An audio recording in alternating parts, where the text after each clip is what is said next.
Olá, que a graça e a paz do nosso Senhor Jesus Cristo estejam com todos. Nós estamos iniciando o nosso encontro com a Palavra, este momento em que nós temos no nosso canal para aprendermos da Palavra de Deus. Nós estamos estudando o livro de Eclesiastes, Sabedoria para a Vida, esse livro que foi escrito pelo rei Salomão, Salomão que foi um dos homens mais sábios que já viveu neste mundo. Salomão teve a sua sabedoria dada por Deus como resposta da sua oração. Salomão, que antes de começar a governar em Israel, não pediu para Deus bens, poderes, mas pediu para Deus sabedoria e entendimento para governar o seu povo. E esse livro de Eclesiastes, ele nos traz várias visões a respeito da vida e de tudo o que o rei Salomão viveu, este rei que foi tão sábio. Hoje nós iremos ler o capítulo 5, os versículos de 8 a 9, e nós iremos falar a respeito da injustiça social. Então, eu quero convidá-los para que abram suas Bíblias comigo no capítulo 5. Nós iremos ler os versos 8 e 9. Eu vou ler na linguagem de hoje para que a nossa compreensão seja melhor do texto bíblico. Eclesiastes, capítulo 5, versículo 8 e 9. Não fiquem admirados quando você notar em algum lugar o governo fazendo injustiça, perseguindo os pobres e negando os direitos deles, pois cada autoridade é protegida pela autoridade que está acima dela. As duas são acobertadas pelas autoridades superiores. Elas dizem: toda a gente tira proveito da terra, mas o rei depende daquilo que recebe das colheitas. Amém. Salomão, em toda a sua sabedoria, em todo o seu entendimento, enquanto governou Israel, no período em que ele foi rei de Israel, que Salomão foi o sucessor de seu pai, Davi, e no período em que ele governou Israel, Israel se tornou uma nação muito poderosa.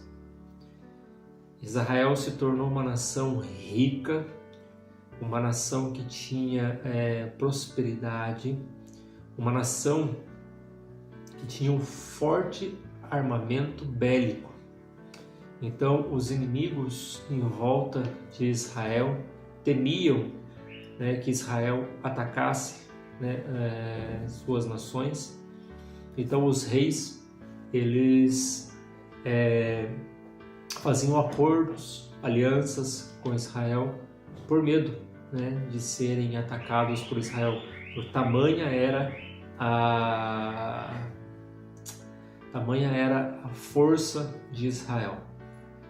E Salomão, no seu governo, ele nota que, apesar da sua sabedoria, apesar de Israel ser uma nação rica e próspera, ainda assim, ele notava em Israel o comportamento de muitas pessoas que praticavam a injustiça.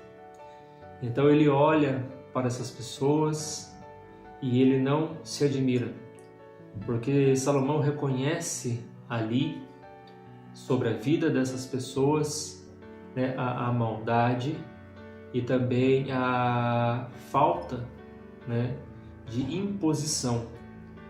Quando Salomão ele começa o versículo de número 8, dizendo que não é para ficarmos admirados quando notarmos em algum lugar um governo fazendo injustiça. É preciso entender que, apesar de Salomão ser sábio, ser justo, dentro do seu governo havia injustiça. E sempre será assim. Não importa quem estiver governando, nunca um governo será totalmente justo, porque o ser humano ele é corrompido pelo pecado.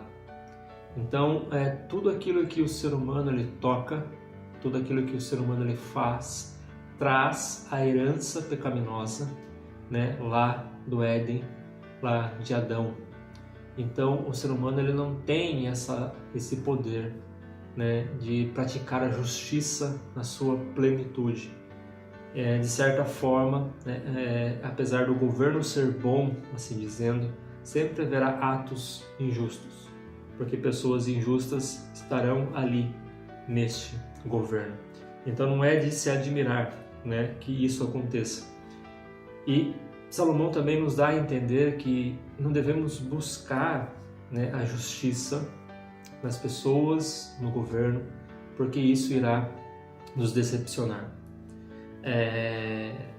Eu sei que muitas pessoas acreditam que um governo justo, né, um governo que trabalhe corretamente, que ajude o pobre, que ajude o necessitado, que dê condições para as pessoas trabalharem, para as pessoas estudarem. É o ideal, né, para todos, um governo que seja imparcial, né? Mas esse governo, com certeza, em algum momento, ele irá praticar algum ato de injustiça. Salomão ele nos alerta sobre isso. E ele diz também que aqueles que são mais afetados são os pobres, né? Sempre os pobres, sempre aqueles que têm os recursos limitados, sempre aqueles que não têm o alcance, né, como as demais classes, para obter um entendimento melhor, que sempre estão às margens, né, da sociedade. Essas pessoas sempre sofrerão mais e é preciso olhar para elas como Cristo olhou para os pobres, né, quando ele esteve aqui no mundo. Jesus ele não menosprezou, né, o necessitado, pelo contrário, a sua mão sempre estava estendida para as pessoas carentes. E Salomão continua dizendo, no versículo de número 8, que cada autoridade é protegida pela que está acima dela. As duas são acobertadas pelas autoridades superiores, ou seja, ainda que a pessoa não queira cometer, né, injustiça, ela é forçada a cometer por causa do sistema. Eu sei que você já deve ter ouvido falar a respeito do sistema, né? Mas o sistema ele envolve todas as classes, né? Ele envolve todas as áreas, né? Nada foge do sistema.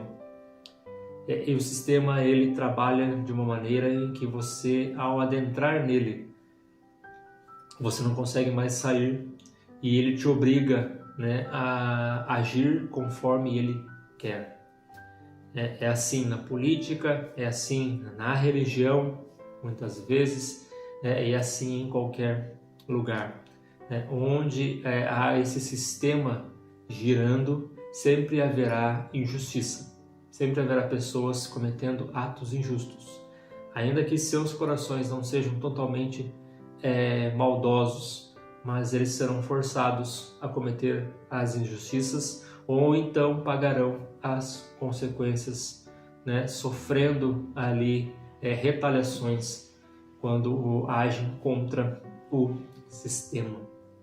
E Salomão ele aponta também para a culpa, né? É interessante porque no versículo 9 ele diz assim: elas dizem, toda gente tira proveito da terra, mas o rei depende daquilo que recebe das colheitas, né?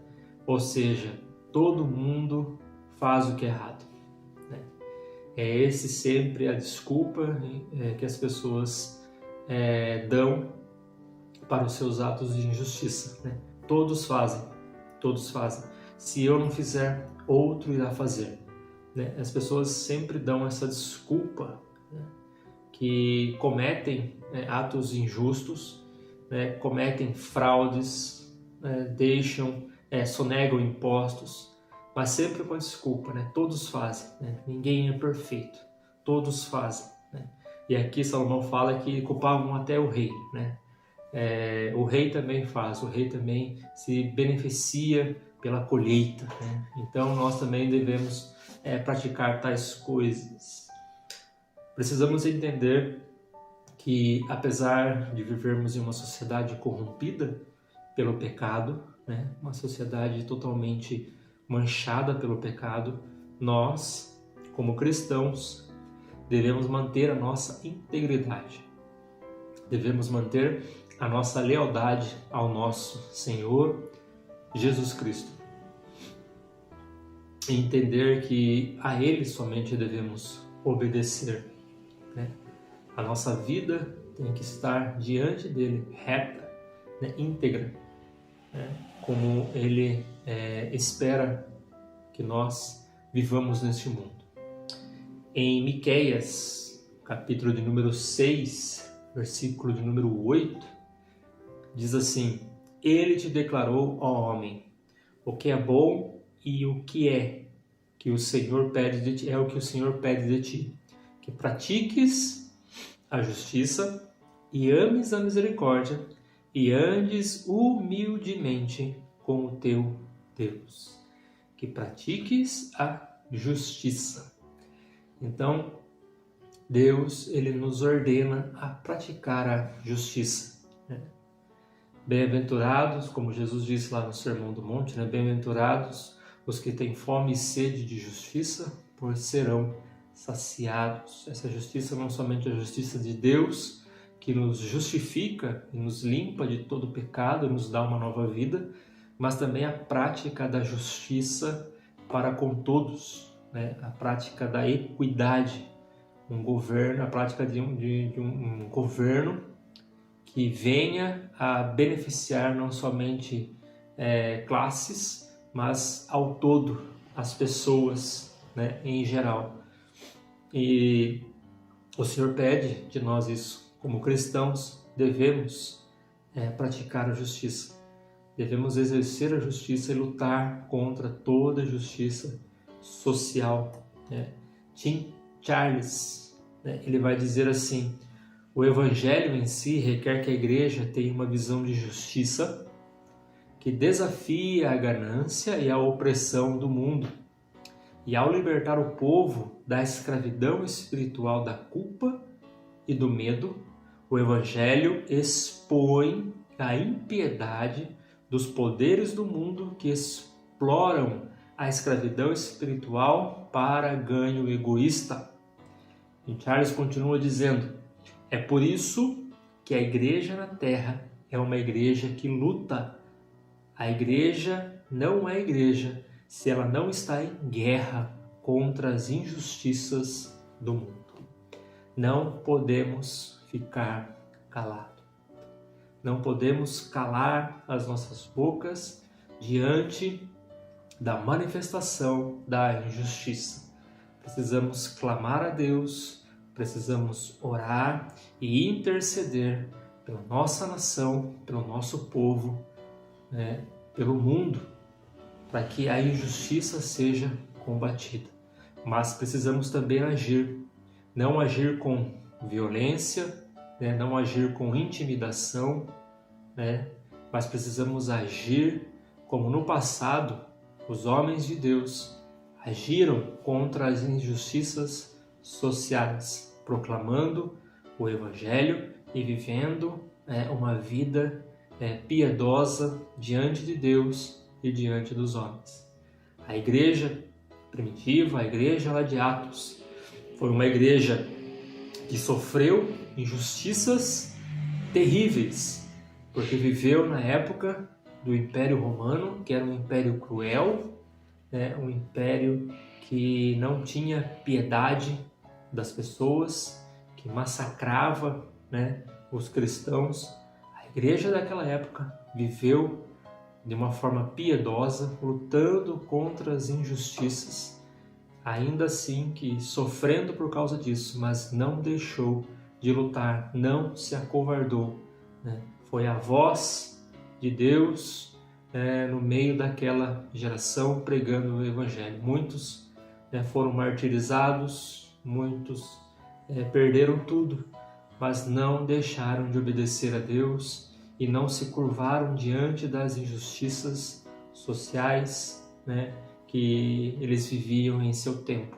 Que possamos ser uma igreja corajosa, uma igreja que luta não por ideais partidários, não por ideais políticos, mas pelo Evangelho de Cristo, lutando pela salvação das pessoas, proclamando a verdade, expondo o pecado, sem medo, né, de sofrer retaliações, mas firmes e obedientes na palavra do Senhor. Que Deus nos abençoe. Eu desejo a todos um ótimo final de semana e até o próximo encontro com a palavra, se assim o Senhor nos permitir. Um forte abraço a todos e até lá.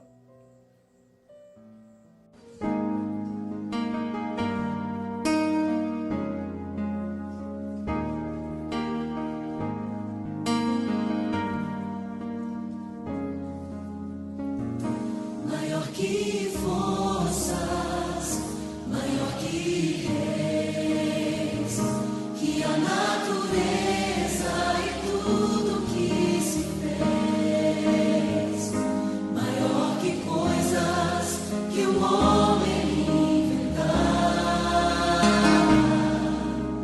No princípio Deus estava lá, tirando do fundo do coração. maior que Esse é o Senhor Jesus. e as maravilhas de todas as nações. Ele é maior que tudo isso. Maior que bens e o ouro que existir. Seu amor não pode se medir. Mas na cruz, por amor de mim, morreu Jesus, sozinho até o fim, mesmo assim, em humilhação, morrendo só, pensando em mim, foi maior. Só as mulheres. Maior que forças, maior que reis, que a natureza e tudo que se fez, maior que coisas que o homem inventar. No princípio Deus está. Esse é Jesus, Deus eterno, os homens. Maior que reinos e posições, que as maravilhas de todas as nações, maior que bens e o ouro que existir. Seu amor não pode se medir. Com coração. Mas na cruz, por amor de mim, morreu Jesus, sozinho até o fim, mesmo assim, em humilhação, morrendo só, pensando em mim, foi maior. Mas na cruz, por amor de mim, morreu Jesus, sozinho até o fim, mesmo assim, em humilhação, morrendo só, pensando em mim, foi maior. Mesmo assim, em unidade.